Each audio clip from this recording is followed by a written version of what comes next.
Część druga powrotu do Czerni. Widzisz, że w drzwiach jeszcze innego pokoju, trzeciego, na północ, bo jeden był po lewej, drugi był po prawej, teraz to północ. Widzisz oczywiście i komendant Szept, i Tajfuna.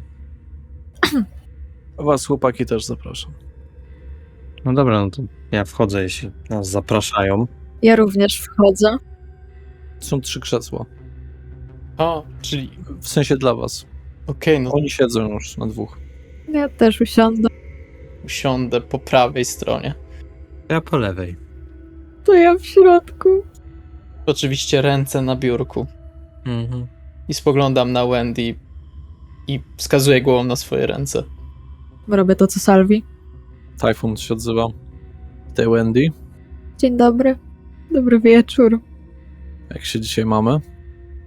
Zważając na okoliczności, całkiem nieźle. Komendant Szept się odzywa. Patrzę na ciebie. Co cię łączy z Mikołajem Eichendorfem? A niewiele. Właściwie, jakby to wytłumaczyć, w początku. Poznałam go przez pana Sandy Vogiusa. Sędziowa. Zgadza się. Zlecił mi znalezienie go i przekonanie go, aby wrócił do Camarilla. W tamtym czasie nie byłam po żadnej ze stron. To była pewna forma przysługi.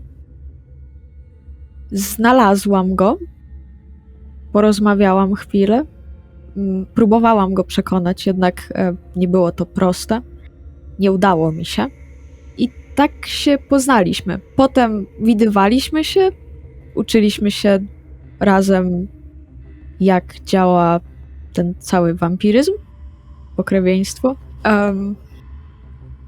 I próbowaliśmy odwrócić ten proces. Znaleźć sposób. Uważam go za, jakkolwiek to nie zabrzmi, dla tak długo żyjących, spokrewnionych, bliskiego przyjaciela. Oczy ich obojga są na tobie. Nieprzerwalnie. Miejsce jest dosyć ciasne, więc po lewej masz Mateusza, po prawej Salviego. Dalej, dziewczyno. Nie do końca wiem, co tu dalej opowiadać. To praktycznie cała historia. Jednakże nocował u was. Zgadza się. Ja się tak patrzę na Wendy. Bo jak mówiłam, uważam go za bliskiego przyjaciela. Oboje znaliśmy Nikitę i I Giliego, zgadza się. I zaproponowałam to Mikołajowi ze względu na to, że nie zdążyłby dotrzeć do swojego domu przed świtem. I Vitaliego Moroza. Zgadza się. Nikita chyba miał dobry kontakt z tym Gilim. A Gili z Mikołajem. Byli w paru sytuacjach niedaleko Kobyłki. Nie za dobrze. To prawda, Nikita miał bardzo dobry, znaczy może nie bardzo dobry, miał dobry kontakt z Gilim, natomiast ja rzadko z nim rozmawiałam, ja złapałam lepszy kontakt z Mikołajem. I Vitali. Ten Gili z Ravnosem To prawda. nie trzyma się żadną ze stron. Pomaga anarchom, nie pomaga Camarilli. Nikita szukał chyba wielu rozwiązań. Nie uważam, żeby Gili był złą osobą. Raczej wątpię, że był w cokolwiek zamieszany i myślę, że nie zdawał sobie sprawy, że Nikita jest zagrożeniem. Jednakże przekonanie Ravnosów, żeby pomogli w działaniach Sabatu, mogłoby się wydarzyć, prawda? Nie wiem zbyt wiele o Ravnosach. Znam tylko Giliego jako przedstawiciela tego klanu, więc ciężko mi jednoznacznie stwierdzić. Tajfun otwiera teczkę z Nikitą, jego zdjęciem. Ze zdjęciami obecnie, jak wygląda Nikita. Pokazuję wam. Nikita obecnie nie ma rąk i nóg. Jest zamknięte. przykuty łańcuchami do ściany. Obrzydliwy widok, ale należało mu się. Po tym, co zrobił, to prawda. Państwo wybaczą, tego się zazwyczaj nie robi na przesłuchaniach, ale czy mogę zadać pytanie? Spróbować możesz. Bo jestem jedyną osobą, tak jak mówiłem, panie Tajfun, wolę się zwracać na panie, która nie wie, o co chodzi. Co on zrobił? Wymieniają pomiędzy sobą spojrzenia. Mateuszu. Nikita Tarkowski, z tego co opowiadacie, jak powinno to wyniknąć, ukradł twoje auto. Rzucił się w pogoń za swoją dawną współpracownicą Wiktorią, która należała do Inkwizycji. Wiktoria uciekała przed ramkiem Nosferatu, ponieważ Nikita miał za zadanie doprowadzić ją do którejkolwiek ze stron i przesłuchać. Niestety Wiktoria wezwała na pomoc swojego dawnego szefa, czyli Nikita. Nikita podczas drogi pojechał twoim autem, zerwał tablicę rejestracyjną, po czym zatrzymał się wśród policjantów niedaleko też południowej strony Warszawy, na obrzeżach. Tam zamiast załatwić to normalnie, zaatakował 2 policjantów, po czym ich zabił. Wtargnął na teren czyjejś posesji i był poszukiwany. Próbował zmodulować swój głos i podać fałszywe informacje innym radiowozom, co nie wyszło mu najlepiej. Koniec końców dotarł w okolice swojej dawnej współpracownicy, która uciekała.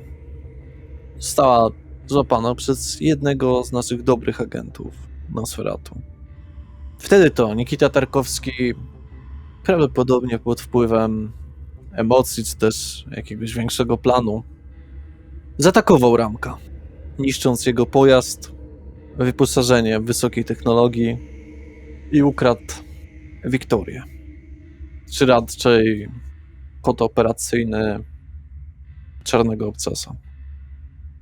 Nieprzytomną miał przy sobie cały czas telefon, więc nie było trudno pozyskać tych wszystkich informacji. Udał się do kościoła świętego Jerzego, w którym prawdopodobnie spotkał się z przełożonym Wiktorii i wtedy wydał wszystkie nasze poufne informacje na temat i zarówno Camarilla, jak i anarchistów. Wcześniej jeszcze odwiedził Gunnara w parku, mówiąc, że chce dołączyć do sabatu i że z tego, co powiedział, po wielu godzinach, że miał dostarczyć bliską osobę. Kątem oka na tych zdjęciach z Nikitą można dostrzec takie małe ekrany, na których były wyświetlane chyba jakieś filmy, bardzo brutalne. Ktoś tam zginął na oczach Nikity. Po czym sprzedał wszystkie informacje. Byliśmy świadomi tego, zaczęły się krwawe łowy już w momencie, w którym zaatakował Ramka. Każda informacja na jego temat była niesamowicie istotna. I Nikita został otoczony. Próbował popełnić samobójstwo, które mu się nie udało. Jego pracownica, zarówno on sam, zostali złapani, jak i jeden wyższy członek Inkwizycji. Trochę spokrewnionych przyjechało na to wydarzenie. Nikita Tarkowski jest zdrajcą wysokiego poziomu. Każda informacja na jego temat zbliża nas do tego, żebyśmy nie obudzili się z ręką w nocniku. Koniec końców znaleźliśmy wiele ciekawych informacji na temat Inkwizycji, co sprawia, że muszę przejść do ciebie, Wendy Olsen. Tak? Do Eryka Daniela Olsena. Patrzę się z takim zdziwieniem na Wendy, jak i na 2 przesłuchujących. Wendy też jest dosyć zszokowana. Salvi tylko obracza gałki, jakby cały czas twarzą jest na wprost do przesłuchujących, ale gałkami widać, że próbuje ująć gdzieś Wendy z zdziwienia. Twój ojciec widnieje na papierach inkwizycji. Wendy, poproszę cię o wykonanie rzutu opanowania jakiejś siły woli. Wow. 9 sukcesów. Tak.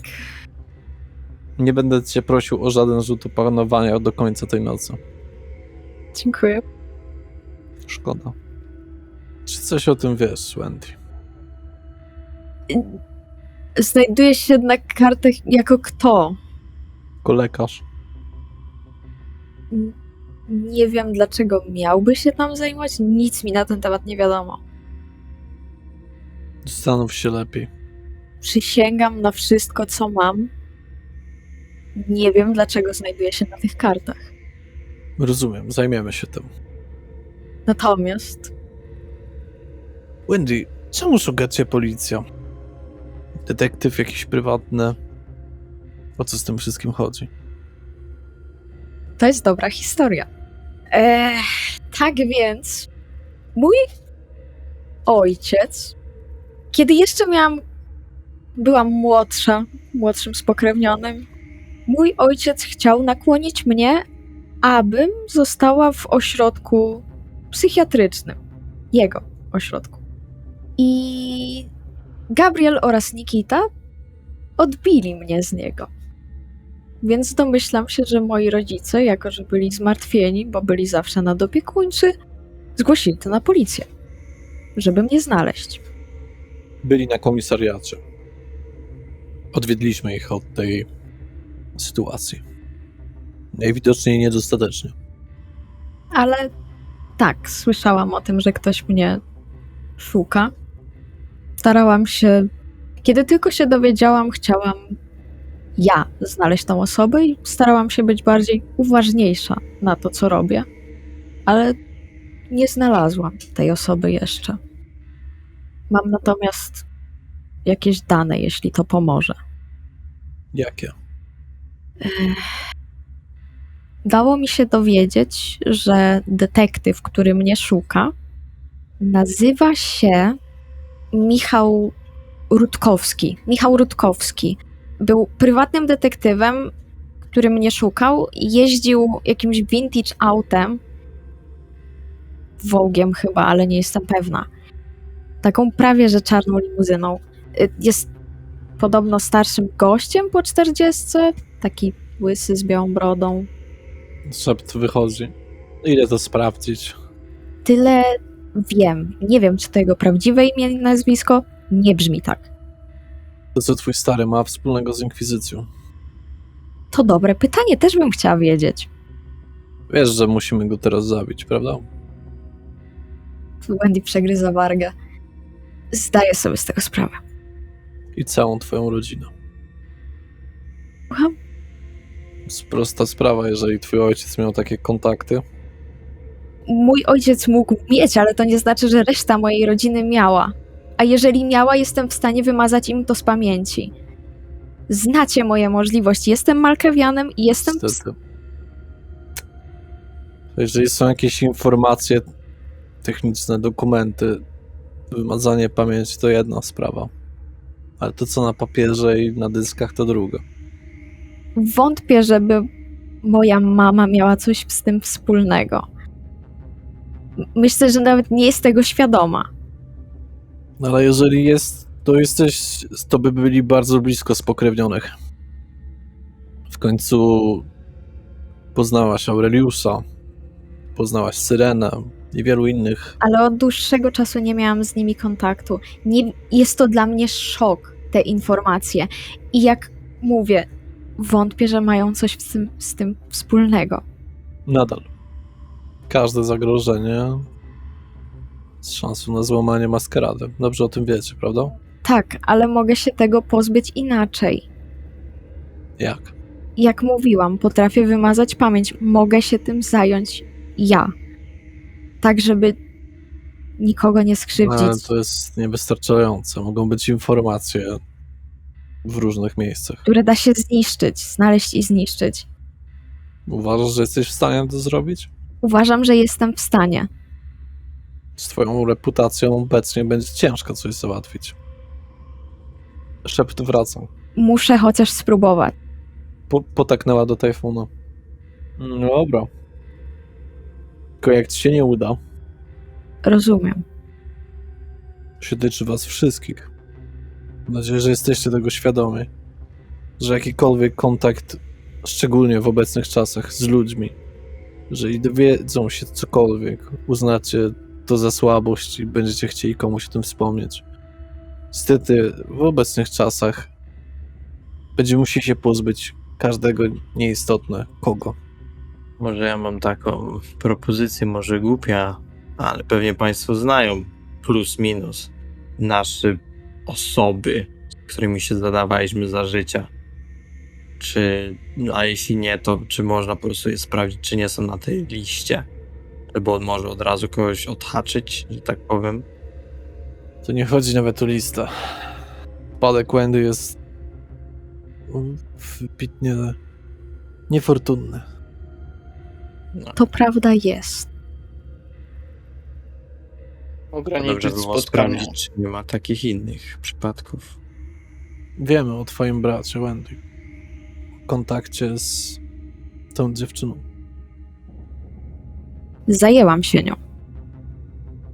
Dlatego też daliśmy spokój. Wyczyściłaś to, więc to ci się udało. Natomiast Szept patrzy na was. Natomiast wasza reputacja bardzo mocno ucierpiała przez kontakt z Nikitą. Dunar opuścił Warszawę ze względu na powiązania ze swoim bratem. No to co, my też mamy wyjechać. Nie, ale wasza reputacja spadła. Zacznijmy od tego, że nie była wysoka. Komu mam przekazać jakiekolwiek informacje, które znajdę? Komendant Szept. W porządku. Tak też zrobię. Ale będę musiała osobiście, bo mi telefon nie działa. Te urządzenia, takie jak telefon, tufy i inne rzeczy nie działają, poza kamerami i naszymi specjalnie dostosowanymi komputerami. To nic tutaj niezaplanowanego. Rozumiem. Mhm. Tak wygląda sytuacja. Ale ja mam 2 pytania. Po pierwsze, co mamy w takiej sytuacji zrobić? Mamy ci nie wychylać po prostu na jakiś czas? Mamy jakoś sobie poprawić tą reputację? Do tego wrócimy. Moje drugie pytanie, jeśli można jeszcze. Co z Nikitą?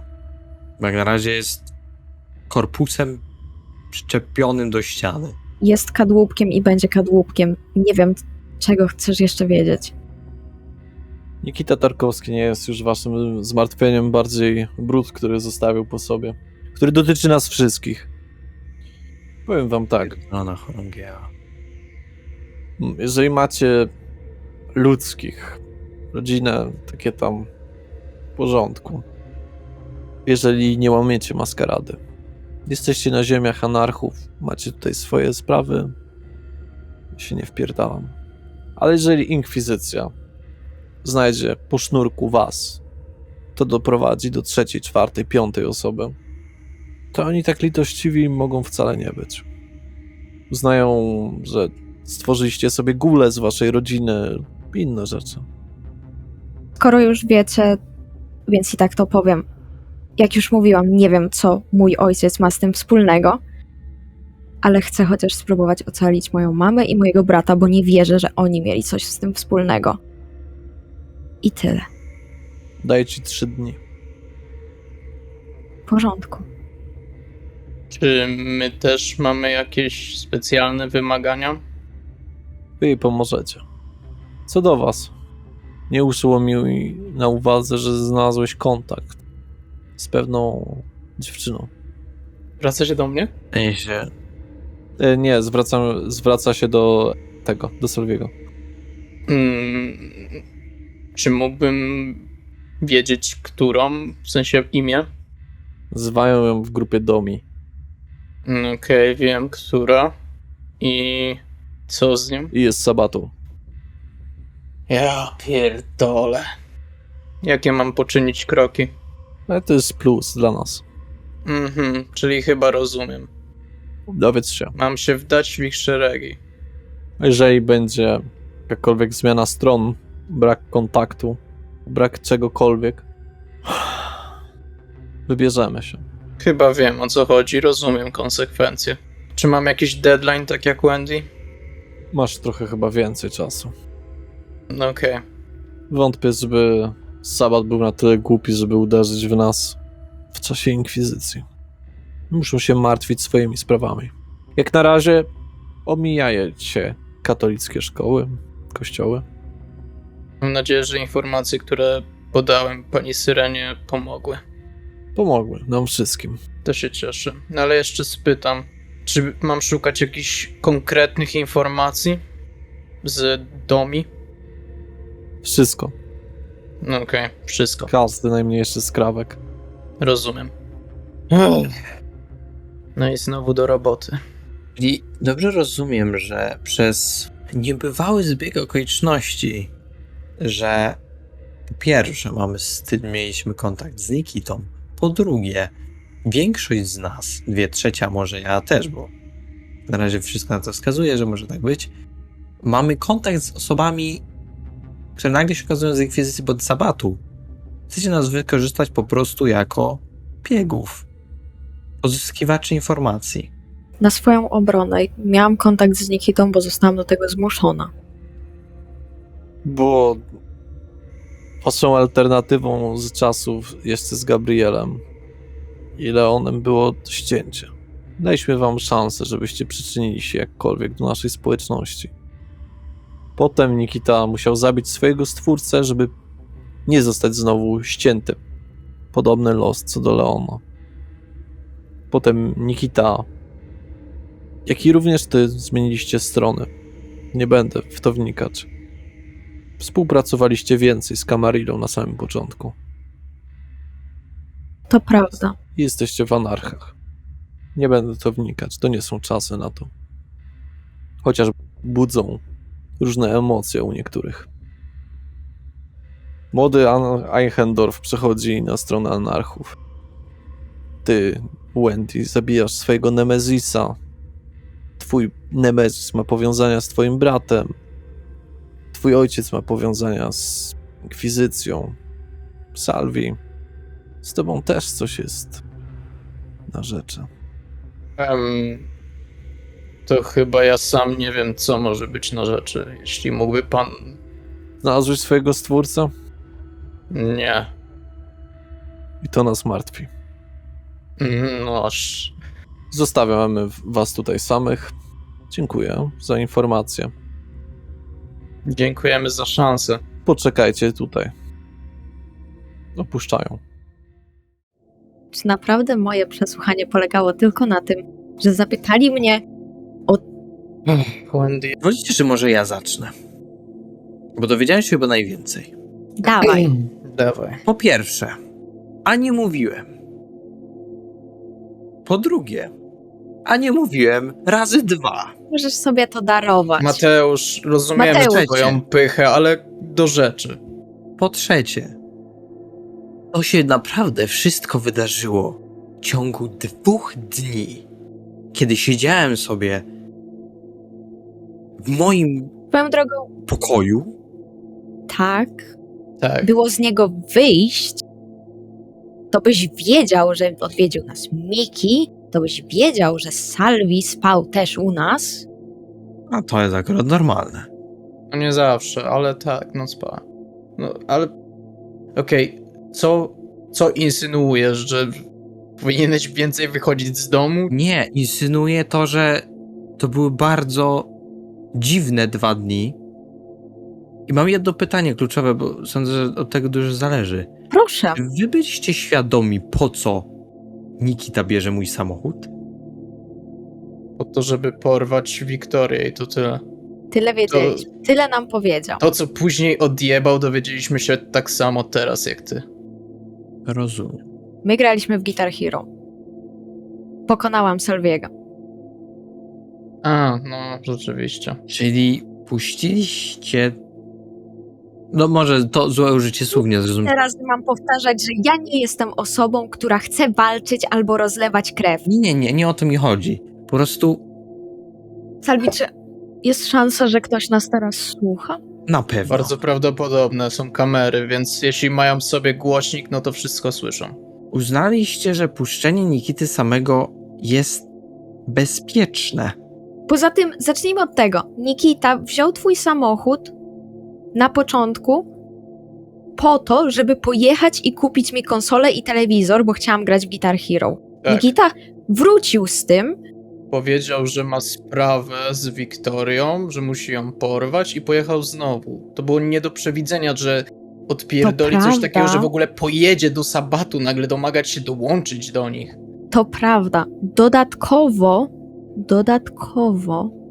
Zachowywał się normalnie ten cały wieczór. Jakby... To się normalnie jak na Nikitę. No właśnie. myślałam, że jego sprawa polega na tym, że znowu po prostu pojedzie postrzelać u... Jak on się nazywa? Brutus. U Brutusa. Brutusa.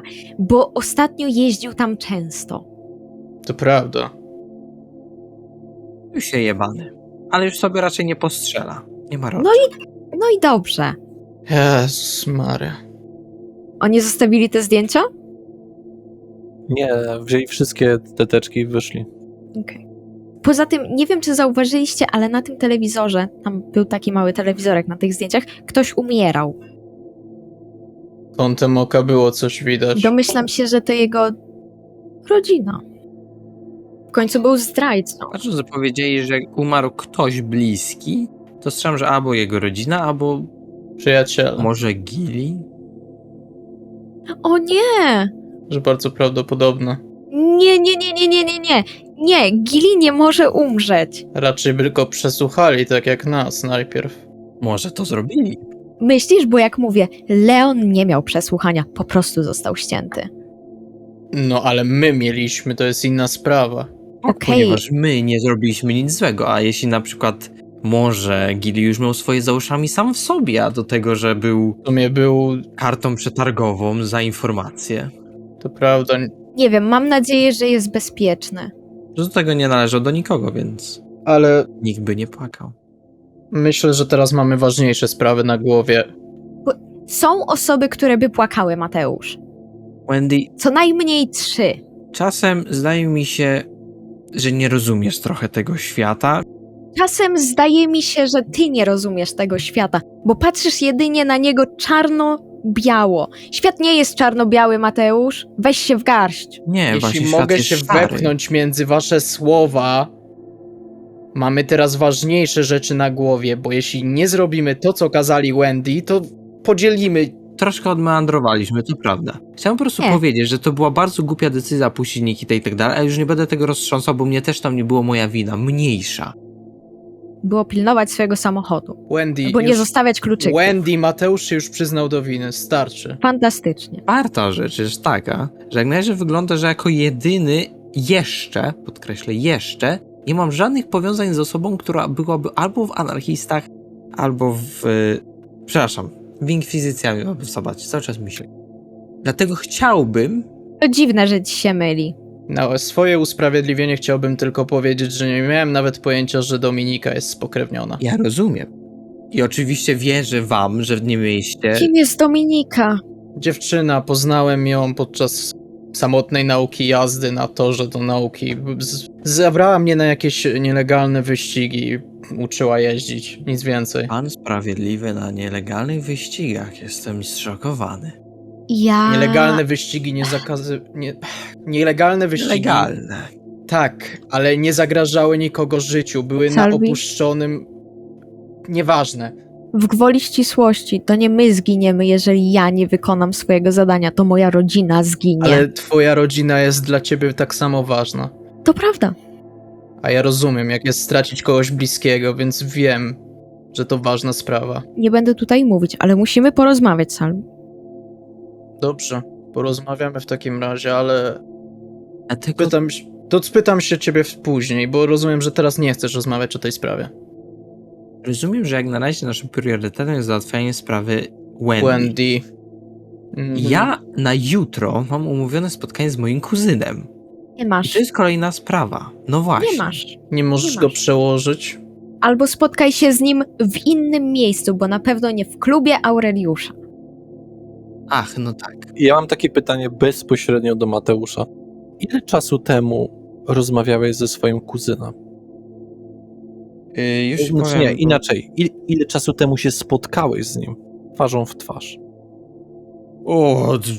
Parę ładnych lat. Okej, Tak. dobra. Przełóż się lepiej, bo wiesz, Ale poczekajcie, bo wybaczcie, może po prostu już coś mi trafiło do głowy, ale to wszystko wydaje się bardzo dziwnie połączone, że każdy z nas ma coś za uszami, nie wiedząc o tym. I nie mówię tutaj o tym, że coś źle zrobiliśmy, tylko że mamy jakieś te powiązania z kimś, kto ma powiązania z kimś. I wybaczcie, ale jedyną osobą w Warszawie, którą znam, jest mój kuzyn. Więc teoretycznie, no dobrze, może jest jeszcze jedna osoba, ale jest 50/50. Że to a on ma kim z jest kimś ta jeszcze połączenie. jedna osoba, jeśli można wiedzieć? Moja stara przyjaciółka. Ale nie odzywałem się z nią, ani nie widziałem jej chyba jeszcze dłużej niż mojego. Wiesz co, Mateusz? Okej, nie przekładaj tego spotkania. My z Salwim sobie poradzimy, a ty Nie. idź wybadaj teren, czy jest sabatu albo Wendy. inkwizycji. Wendy, lepiej być w całej parce. Mateusz też ma swoje triki i mogą się przydać. Mam lepsze. Plus do tego zauważ, Wendy, że obecnie bez Nikity brakuje nam naszej głównej tak zwanego firepower. Też umiem walczyć, Mateusz. Tak. A raczej zakładam, że nie będę musiał walczyć z rodziną Wendy, a przynajmniej nie mam takiego celu. Całym szacunkiem nie chcę, żeby ktokolwiek walczył z moją rodziną. Dodatkowo, całym szacunkiem, ale nie wiem, czy chcę, żeby więcej spokrewnionych wiedziało, jak, nie wiem, że mam rodzinę. Ukrywałam to dosyć długo i skrupulatnie. Nie wiedzieliście o ich istnieniu i tak miało pozostać. Rozumiemy, Wendy, ale no, sprawa wyszła na jaw. My nie wiedzieliśmy, ale najwidoczniej ci, co mieli wiedzieć, wiedzieli. Haha, bo mają lepsze... Są lepszymi asami wywiadu niż wy. Oczywiście. Wy nawet nie pytaliście. Nie było miejsca. I tak jakbyście zapytali, to bym wam nie powiedziała. To nie rozstrzepujmy spraw w takim razie. Wow. Kurczę, Wendy, co ty chcesz zrobić? Mateusz, mówiłem, porozmawiamy o tym, Porozmawiamy o tym potem. no, Musimy jeszcze najwidoczniej kupić jakiś samochód, bo mój... mam swój. Wchodzi do pokoju Syrena. Syrena jest ubrana w jesienny płaszcz, taki beżowy, taki cieplejszy, z takim pasem, dosyć wąskim, czarnym. Ma ubrane buty na koturnie, też zamszowe, ma spięte włosy. Wchodzi do pokoju. Ja wstaję do niej, jak tylko wchodzi. Ja nie wstaję, bo domyślam się, że może ją to wystraszyć. Znaczy, ja tak wstaję, jak wiesz, jak się wstaje, jak nauczyciel wchodzi do klasy. Aha, okej, to Ja bardziej kiwam głową po prostu w jej stronę. delikatnie się podnoszę i uchylam się. Jak ci się przypomina, kto oderwał ręce Nikicie ostatniej nocy, patrzysz na tą nie tak drobną kobietę. Znaczy, taką dosyć, ona jest dosyć drobna. Ona jest średniego wzrostu. Jak myślisz sobie, jak kobieta taka mogła po prostu urwać ręce komuś, kto tak zacięcie walczył z Leopoldem. Jest to strasznie przerażające, dlatego podnoszę się bardzo powoli, żeby nie robić gwałtownych ruchów. I mówię, i kiwam głową. Staje, obraca się troszeczkę w waszą stronę. Mateuszu, trochę szacunku. Przepraszam. To też lekko... No robię to co Salvi. Odsuwa jedno krzesło. Siadam. Jak ona siada, to Wendy też siada. Jestem tutaj, żeby przekazać wam wiadomości. Co teraz będzie postępowało. Słuchamy w takim razie. Wasze powiązanie z Nikitą jest oczywiście największe w przypadku Wendy. Przykro mi, ale nie możesz pełnić funkcji dyplomatycznych. Rozumiem. Cieszę się, że to rozumiesz. Jest to po prostu zbyt trudne w tych czasach. Naturalnie. Tak samo Salvi. Nie możesz pełnić funkcji tymczasowego szeryfa. Rozumiem tą decyzję. Mateuszu, przez twoje brak wspólnych spokrewnionych w tym mieście nie zdziw się, jeżeli ktoś będzie ci się bacznie przyglądał i cię obserwował. Że nie spodziewałem się niczego mniej niż to po obecnej sytuacji. Jest to niesamowicie przykre, bo gdyby nie Nikita, nie wiedzielibyśmy o terminach i planach Inkwizycji. Nikita z upadku wzleciał bardzo wysoko do góry, by znowu spaść. Spytam tak bezpośrednio. Nie traktujcie tego jak przesłuchania. Usłyszałam wiele rzeczy i jestem tego świadoma. Czemu myślicie, że on to zrobił? Nikita okazało się, że nienawidził mnie i chciał mnie obalić. Przysięgam na wszystko, co mam, że byłam tak samo zaskoczona jak pani. Okazała nam pani samo dobro i nie mam pojęcia, dlaczego zwrócił się przeciwko pani. Powiedziałam mu kiedyś, że jeżeli dowiem się, że coś zrobi, to Pamiętam. A jeśli ja mam być szczery, to może się domyślam, dlaczego chciał panią obalić i nie tylko panią, zakładam. Bo miał swoją wizję świata, a pani wizja się z jego wizją po prostu nie zgadzała.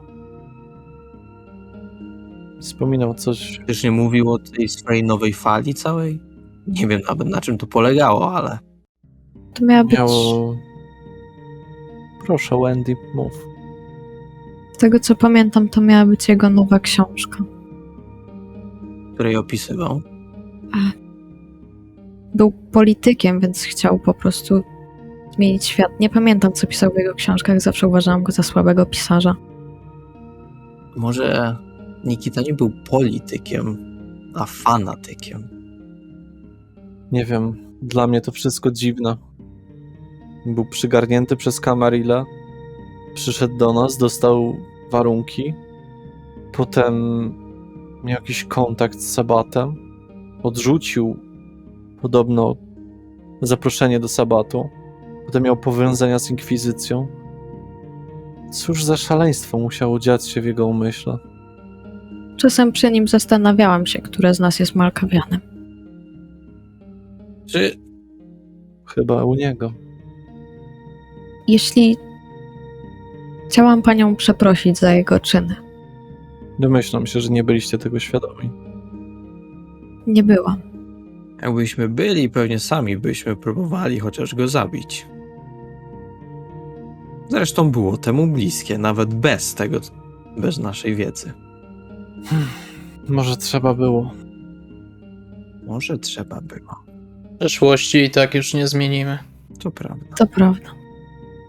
A takie pytanie, proszę pani, czy można po pierwsze skontrolować działania spokrewnionego, a po drugie sprawdzić, czy działania spokrewnionego mogły być przez kogoś kontrolowane?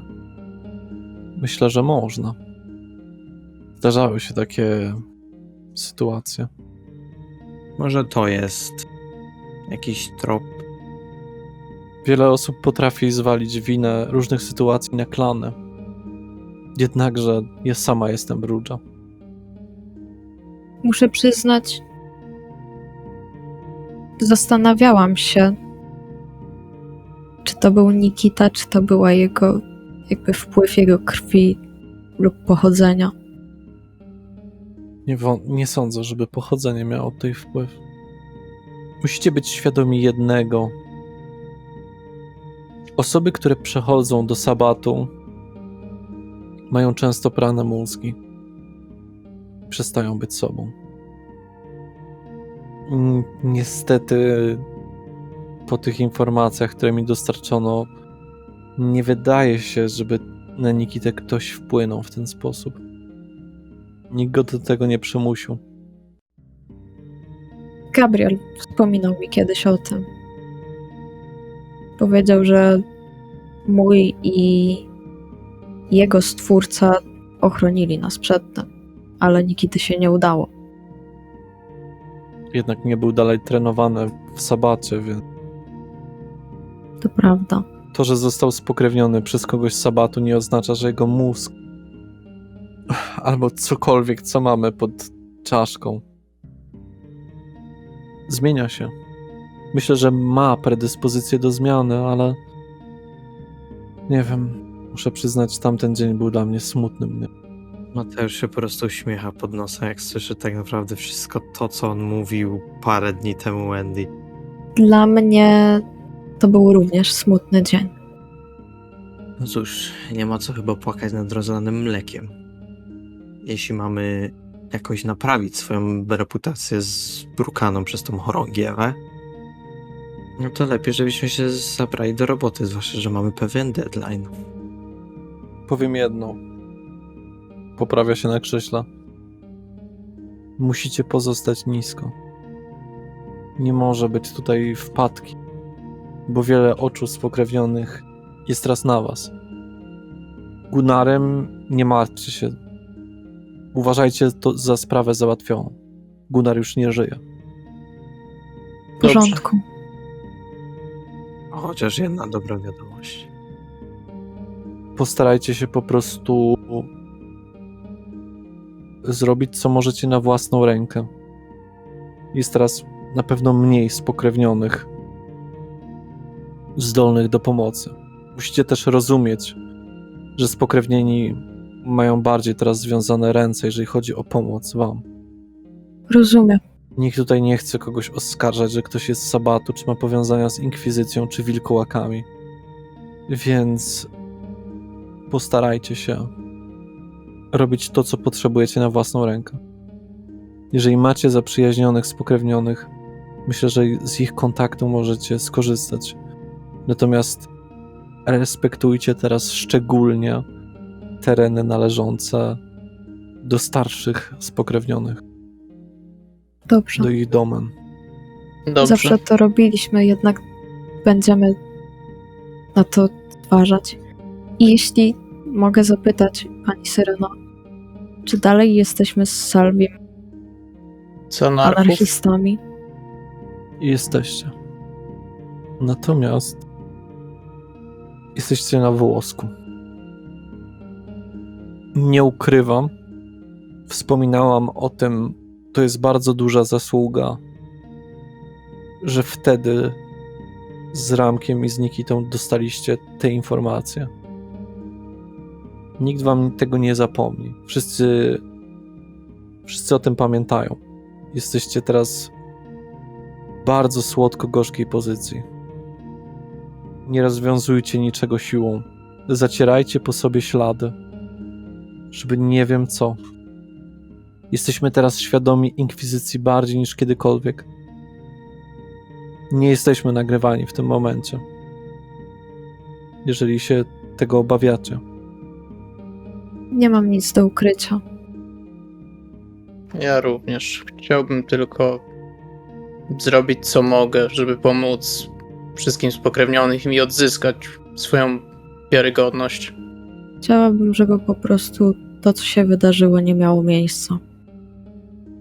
Jest jeszcze jeden spokrewniony, któremu moglibyście pomóc. Słuchamy. Tak? Właściwie dwóm. Tylko może to być... Nie chcę was wystawiać na niebezpieczeństwo. Poszukuję jednego spokrewnionego, który grasuje po teatrach. Jest do tej pory dosyć nieuchwytny. Nie robi nic złego. Straszył jedynie śmiertelników trochę. Wiem, że znajduje się po naszej stronie. Prawdopodobnie znajdziecie go niedaleko. Chciałabym, byście wprowadzili go trochę w świat może spokrewnionych.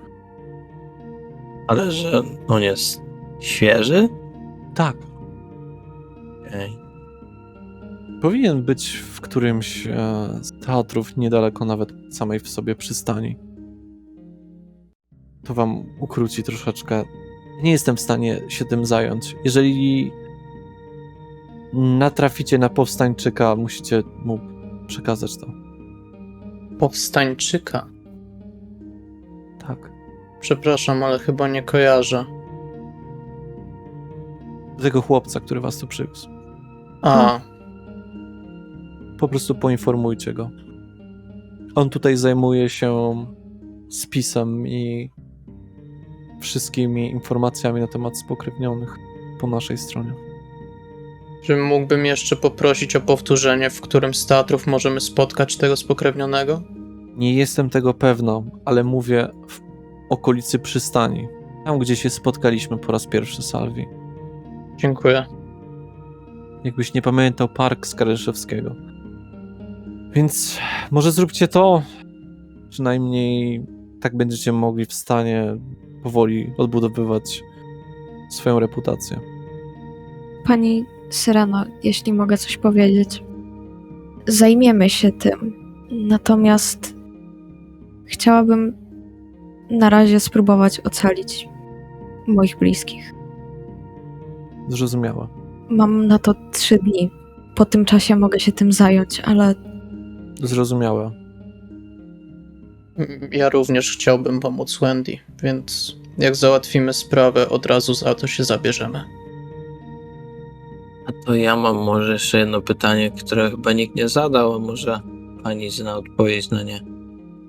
Kto zginął, żeby Nikita wylał farbę? Ściska wargi. Jego bliscy. Co więcej, jest szansa, że jego bliscy, a raczej troszeczkę dalsza rodzina z Białorusi ma odwiedzić te regiony w okresie świątecznym. Nie wiemy do tej pory, czy to są spokrewnieni, czy to są zwyczajni ludzie. Obawiam się, że skoro jego dziadek był jego stwórcą, mogą to być spokrewnieni. Więc bądźcie uważni, bo na pewno nas będą obwiniać za los Nikity, ale także wy byliście powiązani z tym. Jeśli mamy, że tak powiem, zaczątek tych informacji, czy nie byłoby rozsądne poszukać ich trochę głębiej, powęszyć i mieć 100% kontrolę, kiedy oni przyjadą i po prostu ich mieć na oku, kiedy przyjadą? Jak mówię, nasz wywiad podawał, że w okresie świątecznym, więc mamy jeszcze ponad miesiąc. Musimy się przygotować na Sylwestra. Co na Sylwestra? wtedy uderzy inkwizycja. Zgadza się. A, To dokładna data. Czy jest już jakiś plan, co mają robić spokrewnieni podczas Sylwestra? Nie mogę tego ujawnić na razie, natomiast wszyscy będziemy musieli walczyć. Bez wyjątku. Rozumiem. Mateuszu, w obecnej sytuacji z anarchami musimy chwilę poczekać. I tak z Salvim to nie było nic oficjalnego. Zgadza się. Była to Cóż. bardzo szybka decyzja. domyśliłem się. Dziękuję wam. Ale bardzo dziękuję. Wstaję. Również wstaję. Ja też wstaję. Mam nadzieję, że do zobaczenia w lepszych okolicznościach. Również mam taką nadzieję. Zgadza się. My też już możemy wyjść. Ja tego nie wiem. Mhm. Jeżeli będziecie bardzo potrzebować i będziecie czuli, że możecie stracić kontrolę, nadal możecie podjechać do szpitala praskiego po krew. Tego wam nie odmówię. To jest zawsze lepsze niż wpadnięcie w szał. Dziękujemy za wyrozumiałość. Dziękujemy jak najbardziej, ale myślę, że niedługo będę potrzebować. To była stresująca sytuacja i czuję się głodniejsza. Dobranoc. Dobranoc. Dobranoc. Dobranoc. Wychodzi z pokoju. W chwili wraca szept z Tajfunem. Pokazuje, żebyście wyszli. Wychodzę. Wychodzę. Ja też. Na razie jesteście wolni. Ale wszystko się może zmienić. Ja mam może jeszcze jedną sprawę. A bardziej prośbę, może też, która pomoże. Bo bardzo dziwny wzór się tu układa, że wszyscy, którzy mieli jakiś kontakt z Nikitą, też mają przy okazji kogoś ze świata żywych, który jest spokrewniony albo z Sabbatem, albo właśnie z Inkwizycją. A tak naprawdę ja w Warszawie mam jedną osobę. Max 2. Czy jest jakaś szansa, żeby je sprawdzić? Stały sprawdzone. Zwyczajni ludzie. Czyli, że teoretycznie mogę jutro się z jednym z nich spotkać. Czy twój kuzyn mieszka na obrzeżach lasów? Ale to wątpię, żeby coś znaczyło. Tego nie wiedziałem. No dobrze. To tylko tyle chciałem wiedzieć w takim razie. Dziękuję. Zapraszam na górę. Kieruję się na górę w takim razie. też. Ja również. Tajfun zostaje, Szept wychodzi z wami. Jesteście eskortowani oczywiście. Mhm. No i znowu do lodówy. No dobra. Chcecie rozmawiać podczas drogi, czy... Ja tylko chciałbym wymienić 2 słowa z Wendy. Okej. Wendy, będziemy musieli na małe zakupy wjechać, tylko No małe zakupy odnośnie czego? chciałbym sobie kupić pas po prostu na rzeczy przydatne. Nauczyłem się rytuałów i parę rzeczy z sobą bym chciał trzymać. Okej, Niewielki wydatek, aczkolwiek w porządku. wiesz, jakie są moje fundusze. Tak. Dziękuję. Pieniędzmi Nikity. Ja je mam. Jednak ten człowiek się na coś przydał. Przepraszam, spokrewniony. Gdyby to był człowiek, byłoby o wiele łatwiej. I tutaj zrobimy sobie kolejne cięcie. Zapraszam na część 3.